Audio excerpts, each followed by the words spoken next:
ठीक बाबू जाओ रारो भाई देख रखी नदी हंस दिया वो ए बामन ए जो हमरा के देख के सब कोई काहे हंसता काहे से कि ये जो सब कोई समझता कि पागल आ गेल है ऐसे सब कोई हंसता। हम पागल नहीं हो हम पागल नहीं हम पागल हैं केहू के प्यार में देखो हम अपना लक्ष्य के प्यार में पागल हैं बुझा दी देखो पाने के लिए लम इस लक्ष्य को गम में गतिशील अपने लक्ष्य को पाने के लिए जो गतिशील हो लगातार कंटिन्यू कोशिश करते रहे उसी को कहते हैं पागल। जोर से ताली बजाएंगे पगली गाती। अब धनंजय भैया आपसे आग्रह करो कि सबका के एक अंग वस्त्र दे के सम्मानित करिया और नेहा जी एक बाद मोनिका के डांस हुई।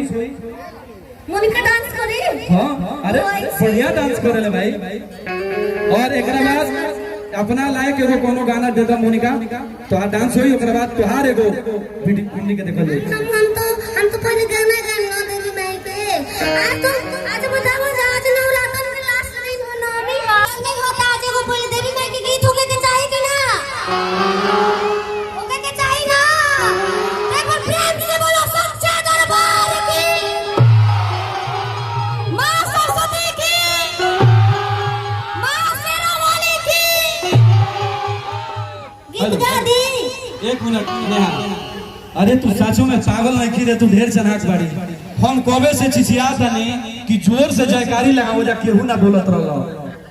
हेने के आधा खाली रहलो का जाने कुल लोग कहां जाके बैठल रहलो